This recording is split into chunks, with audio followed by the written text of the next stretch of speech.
Bang,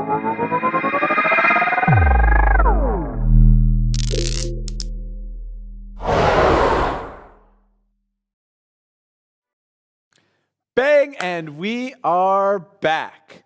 Next up, he pioneered the NFT concept back in 2017 before the ERC-20 was adopted, looking to resolve the double sale problem and fractional ownership. Prior to his current role at Splight, he was a Deloitte consultant for e-commerce and digital marketing tech implementations. By his side, she brings over a decade of experience in branding and retail and has a thorough understanding of the solution Splight resolves and how to carry the vision forward. Please welcome the CEO and CMO of Splight, Cyrus and Lindsay. Welcome to BlockDown. The floor is yours. Hello, thank you for having us. What's up, everybody? Happy Friday. Okay. Yeah, sure. Sorry, guys. It's Friday and we're excited for the weekend. Hopefully everybody's had a great week. What we wanted to really get into is talk about NFTs and what they mean for our society today and where we're going. And there's really two ways of looking at it for me. There's the technical aspect of NFTs and then there's the behavioral aspect. Like, what does it mean for us as a society with NFT technology? But before we dive in, Lindsay, I'm curious, what are your thoughts on NFTs? How do you think they're applicable to today's uses? Well, we see NFTs as programmable data. So any data that you need to transmit to anyone is essentially a use case for NFTs. So I see that as the future of business, identification, literally anywhere where data or any level of authenticity is needed in society. Yes. Awesome. So let me ask you this. What do you think that means for people, like just ordinary people that are going about their day? How does that technology affect them? Well, I mean, we focus on e-commerce. So we have our ENFT, which enables small businesses, big businesses, all to kind of scale online and create a little bit more trust and transparency in that system. But even on a day-to-day, I mean, these are internal conversations we've had. Going to a bar, you could use an NFT as like a proof of identity. So you can show which information you want to share and not the other information. So, as a female going to a bar, I don't necessarily want this bouncer to have my home address when I show him my age to get in for a drink. So with an NFT, you could show which parts you need to, and it's not replicatable. You can't tamper with it. So it's a valid proof of identity. And that's kind of just like the micro. If you can imagine that, you can kind of scale out just how applicable that is into so many different use cases, online and offline. Yeah, that's a great point. Most of the NFT technology that everybody's heard of today has to do with collectibles or digital art, things of this nature. And, while that is fun and exciting, it's just scratching the surface of what NFT technology could do. And like, as Lindsay's alluded to, programmable data. And that programmable data brings us trust and transparency, which creates psychological safety for everyday people going about their lives in the digital age. So, I like to kind of explain what that means, psychological safety, because I think that's one of the greatest gifts that anybody could ever have is the peace within themselves, just to be the authentic self. And I believe that NFTs could be that first step that we take as a society, moving away from, the Instagram, a vortex that we all got sucked into is, how many likes are we getting or anything along those lines, and getting back just to being your true self and living out your purpose. So how the hell does NFTs do that? So it takes a minute just to understand how data works today in Web 2. So right now there's cookies and there's other types of data online, but it's the wild, wild west. Anything goes. Anybody can mine your data, use your data, manipulate your data without you even really knowing. And there's tons of algorithms happening in the background. And it's kind of scary to think that Amazon might know you better than you know yourself. It's like, I didn't know I actually need a toilet paper, but Amazon right on cue is like, hey, would you like some toilet paper? I'm like, how did you know? And, those algorithms that they're running in the background, just to see what you bought and, when you need a replenish and how often your purchase history, what you were purchasing it's a little scary without my consent, without educating me on what that really means. So, that's the world we live in today. And it's not necessarily to be upset about it. I mean, we got to where we are today because of technologies like the internet, cloud computing, and all of these ways to mine data also gave us personalization, targeting us with better products or connecting us with our tribe. So there is a lot of good that came with it, but I think it's time to start weeding out the toxic. What do you think? I agree. All right. So where we go with NFTs and our personal data online, it's, I could say with one word, it brings precision. And with that precision and consistency brings psychological safety to me as a user of the internet.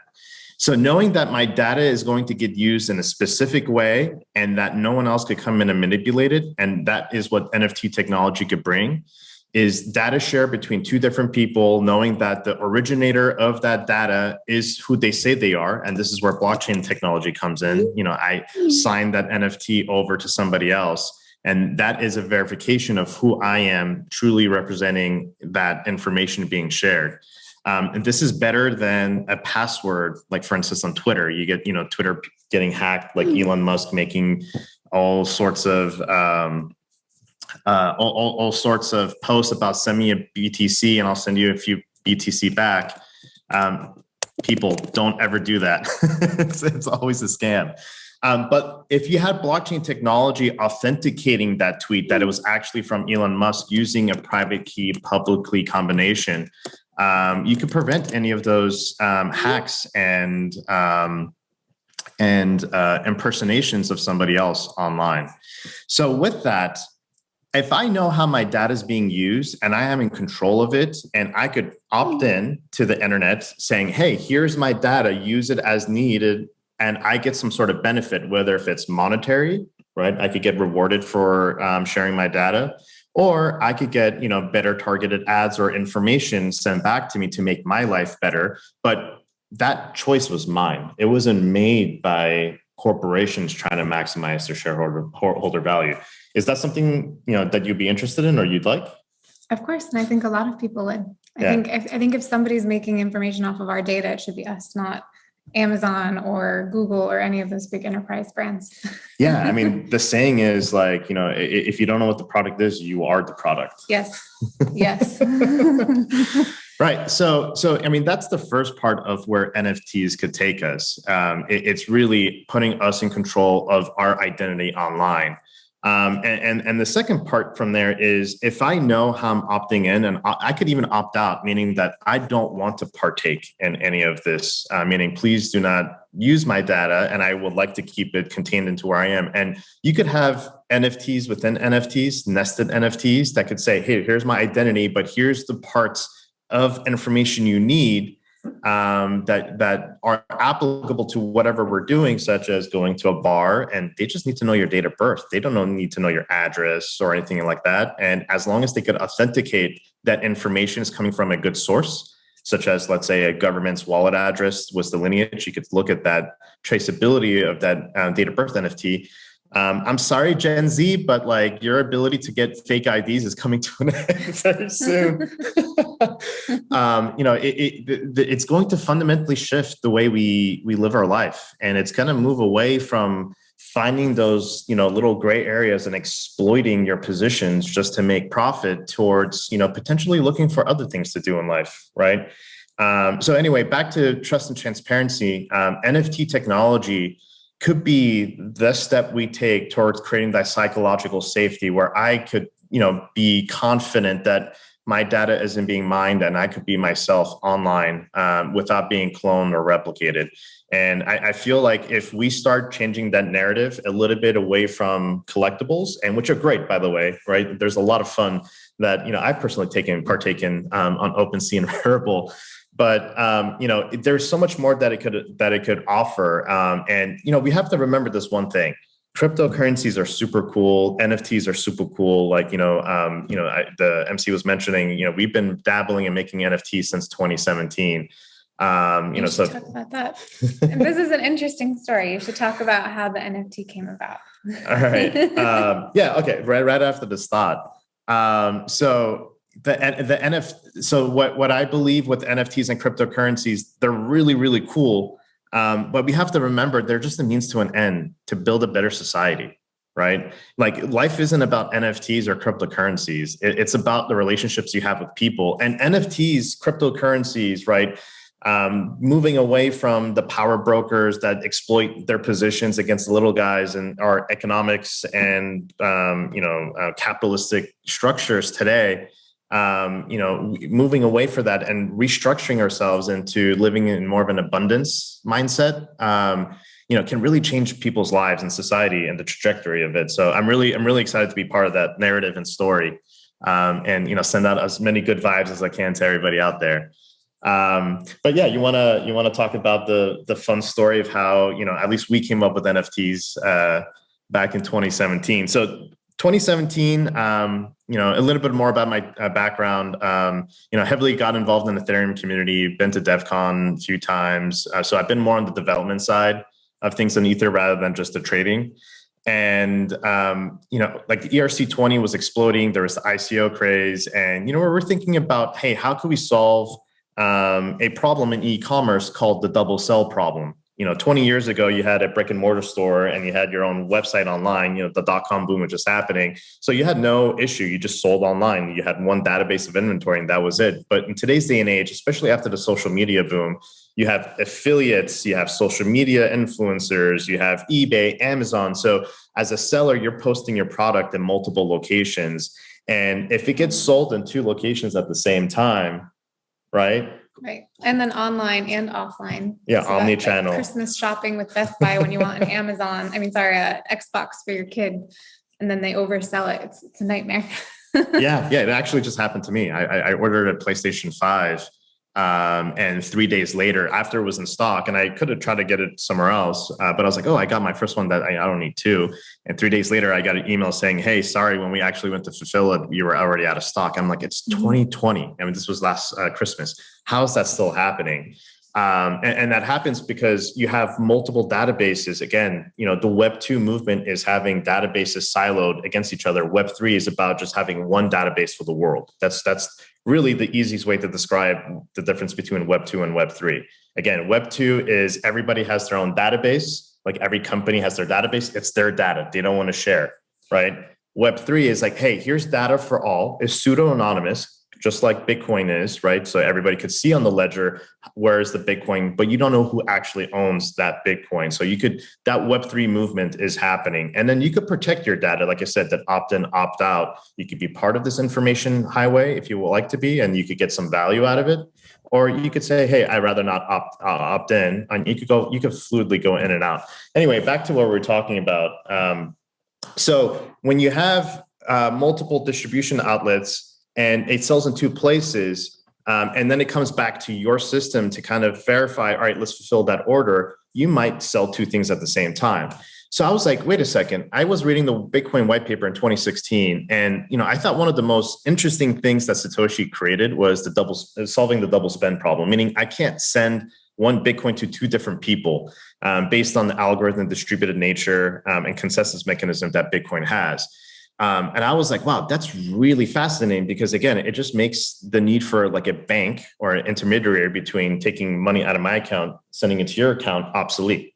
Right. And I think banking is not necessarily going to go, debunked, but I think it's going to fundamentally change based on this technology that Satoshi blessed our society with.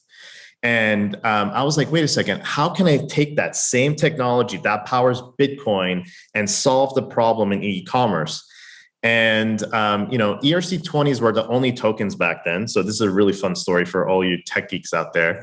I was like, wait a second, what if we made one ERC20 token, applied it to one inventory item, and then that's what got traded amongst all of the databases in e-commerce, in the e-commerce supply chain. So we literally made a few ERC20 tokens with a supply of one.